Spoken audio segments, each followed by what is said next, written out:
Gerald Celente, director of the Trends Research Institute, his team has the Trends Journal, and they've got another big, hard-hitting, in-depth report out. Welcome back, Gerald Celente. Well, thanks for having me. Want to see the end to the madness. Cover story. I don't know about you. I want to see the end of the madness. How are we going to see the end of global warfare? You know, I thought that the First World War, the war to end all wars, I don't think that moniker stuck, did it? The next go-round, we ended up with a nuclear age, right? But it didn't end warfare. It was supposed to end all of war ad infinitum. It didn't work. Tell us how we're going to see the end of this madness, or are we? Well, we're going to do our part to make it happen. And on May 2nd, 2015, from the most historic crossroads in the United States, the only crossroads where on each corner there's a pre-Revolutionary War stone building where the seeds of democracy was sown, we're launching OccupyPeace.us. This is only for the United States. And it's based upon the principles from colonial Kingston, New York, that the founding fathers set forth in founding this country. And that is no foreign entanglements. And people say, well, you know, it was a different world back then. No, it wasn't. The world was at war back then, too. And when you listen to Madison, Jefferson, Franklin, or a real commander-in-chief, George Washington, at his farewell address, not these little boys that play commander-in-chief, that play golf, basketball, drive pickup trucks, and maybe play a game of cricket. You know, these aren't warriors. George Washington's farewell address, a man that led the troops, led the revolution, no foreign entanglements. So our basis of this movement is to bring home all the troops, self-defense. I'm a close combat practitioner, have been for over 25 years. I'm not a pacifist. I believe in protecting myself. I don't believe in attacking anybody who doesn't bother me. But if I go into somebody else's house and I start something, if they retaliate, don't call me, don't call them a terrorist. Call them getting even. So the founding fathers trade with everyone that you'd like with, but don't get involved in their internal affairs. And this is a program to rebuild America, to use the tens of trillions, that's right, tens of trillions that have been spent since the end of the Cold War, and putting that money back to use into rebuilding America. How many more failures? How many more failures do people have to add up before they can call it what it is? And they can always make excuses as to why the failures happen. Here's one for you.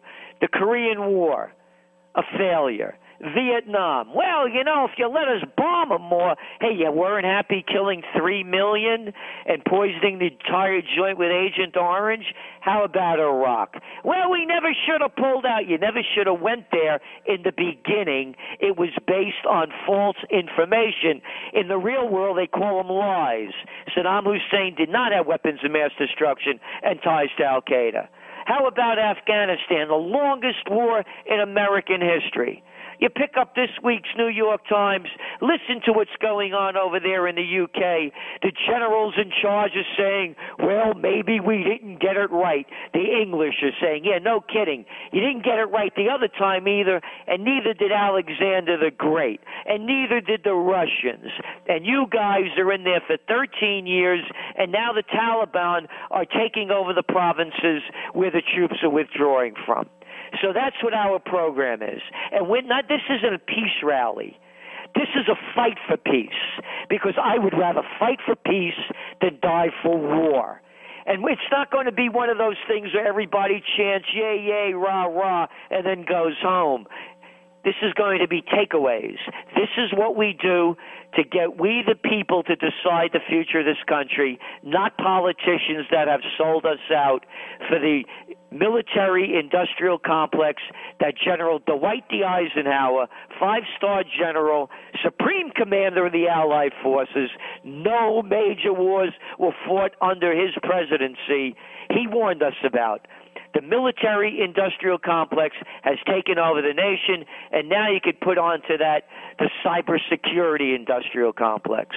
war, and it is a self-preservation technique. It cannot be a stratagem used to line the pockets of corporate interests. It must only be used as a last measure to defend country and your borders. That being said, I mean, we all know we've got to defend our country. And when I'm saying about bringing the troops home, self-defense, close the borders, lock them down. And all of this baloney, you know, they keep stealing our rights from us under the guise that they're going to protect us. And let's get this straight. They couldn't stop a guy from jumping over the White House fence, running inside. What did he make himself a cup of tea, take a shower in there?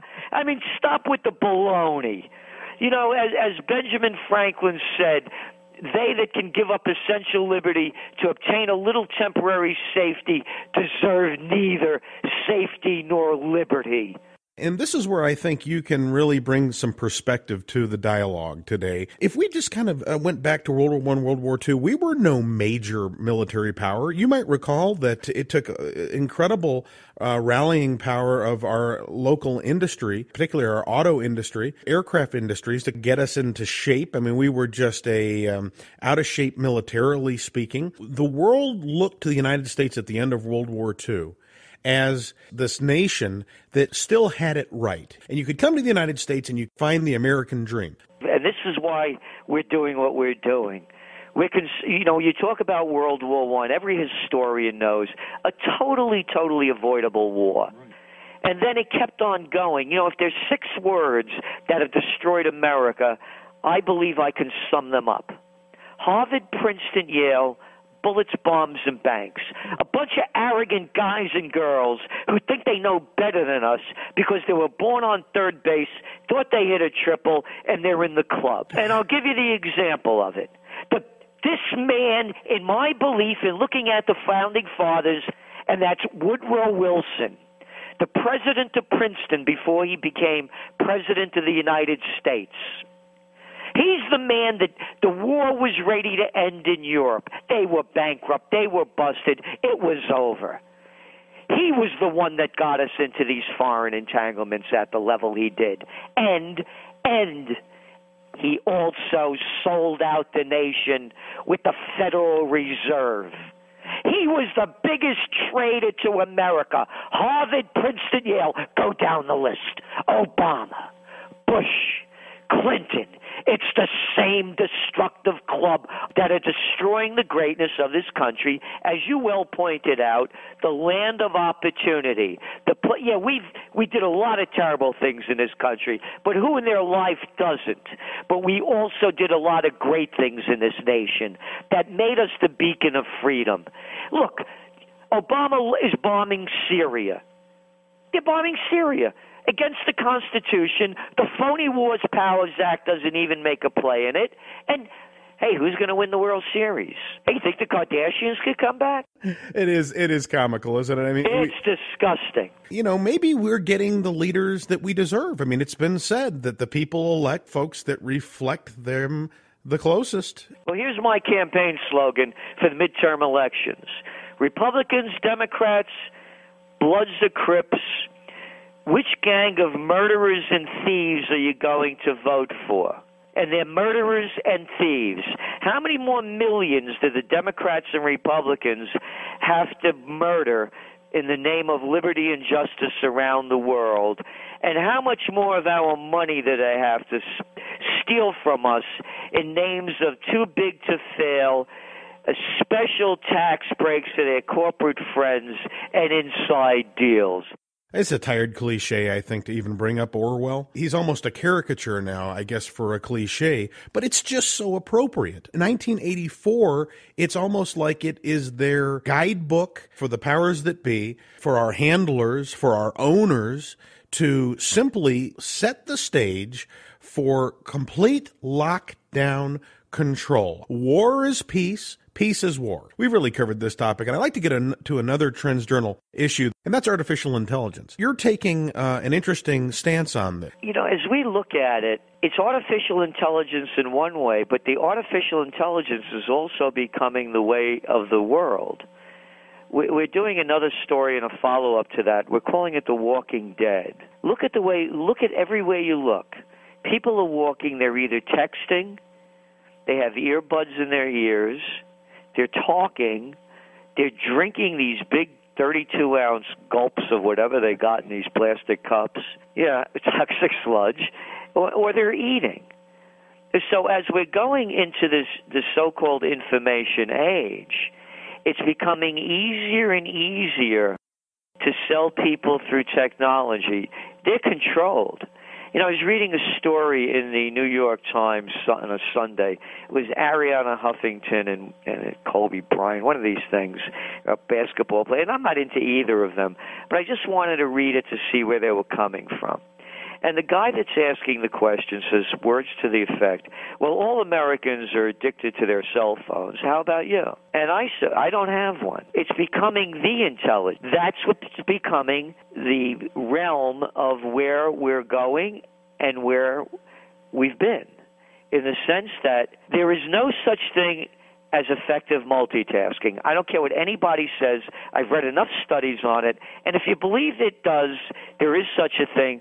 The next time you go to the dentist, if you have an important surgery to have, make sure your doctor or dentist is doing 3 or 4 or 5 other things as he's working on you or she's working on you, and then tell me how great multitasking. Texting while driving, there's a big groundswell against it. Several web pages popping up warning. We hear horror story after horror story because on average it requires 5 seconds of looking away from your driving, and you know how much can happen in 5 seconds. Split second, exactly, because it takes so much time just for the mind to recognize that something has happened and for the foot to apply the brakes. So when we're looking at this story, this artificial intelligence, it goes back to what you said about Orwell. It's almost become a cliche. We're waiting for Skynet, right, from the Terminator movies. I mean, when decades ahead of their time with much of Arnold's movies there. So, I mean, I think you make a great point. But then there's, the flip side. You show some fantastic opportunities that are coming up as a result of artificial intelligence. For instance, treating autistic children. This is a traditionally intensive process. There are people who have withdrawn into their minds, most likely due to damage coming from toxins, sadly, within immunization as well as from other external stimuli, and some of it is genetic as well. But there are some fantastic treatments that you outline, and I'm sure we're going to see some more treatments for Alzheimer's folks, therapies that stem from artificial intelligence. It's just like everything else in technology, isn't it? Technology has that Janus-like 2 sides to it. Oh, absolutely. You really hit it on the nail on the head. No, there are the positives as well, and many of them. I mean, look, our lives have changed so much because of the better elements of technology. The Internet is the Alexandrian Library 2.0. Anybody that wants to seek out information is there for everyone. And with the artificial intelligence going into new levels of development and creativity, it could have wonderful, wonderful application. I think we've covered a few of the bases on a brief show today. What have I left out that you'd like to leave with the listening audience? Global markets. And again, it's all tied together as well. You're looking at destabilization in the Middle East to levels we haven't seen in years. And then, of course, the Ukraine crisis is still going on. And very important, oil prices. And there's another issue we cover, quite in depth in the Trends Journal. I've been watching this start to unravel when oil Brent crude hit $115 a barrel in June.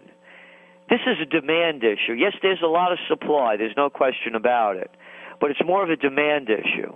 And demand is way down in China. Right now, there's certain kinds of iron products, rebar, for example. In China, a ton of rebar is cheaper than a ton of cabbage. That's how much excess commodity product is out there. So what this is signaling is a global slowdown. And I believe, in going back to gold, that you're going to see, and they're already talking about it, you're going to see new methods of stimulation to juice the sagging economies. And when that happens, that's when we're forecasting the next gold bull run. So here we are, we're looking at gold, fluctuating a little over and above $1,200 an ounce. When gold breaks 1475, that's our magic number for the next gold bull run. The downside of gold, and again, we're not, as you well know, you look at the Trends Journal, advertising free. Nobody tells us what to do. We don't take money from advertisers. For that issue of the Trends Journal, we're going to be issuing a Trends Journal monthly, which is different, but no gold advertisers, what I'm saying, and we don't get any money from any gold groups or anyone. So we're just saying this is our forecast, and that is the downside of gold is $100 to $150. We don't see it going below that. But the upside is much, much greater, and particularly with what's going on now. And as I said, we're launching Occupy Peace. Einstein's prophecy that I don't know how the Third World War will be fought, but the fourth will be fought with sticks and stones, doesn't happen. Because as I was mentioning earlier, the First World War, as you had mentioned, this is really, and going over with Churchill and others, the First World War has set the whole stage for the destruction that's going on now in the Middle East when it was carved up by the colonial powers following the war. No more to war. To me, peace is patriotic. And we're certainly on board with you with regard to the yellow metal. Very solid support, around 1170. It's held up 4 years. And should it break, well, you might see a retest of the $900 to $1,000 area. Technically speaking, once we get up there to your $1,400 zone, I think that's when the shorts start to cover and the momentum enters into the market. And then folks start to get all concerned about, have I missed the bottom and the next bull run? So it all sounds like great advice. Our listeners are going to appreciate that. Gerald Celente, Trends Journal Institute, we really appreciate you. Thank you so much for having me, Chris.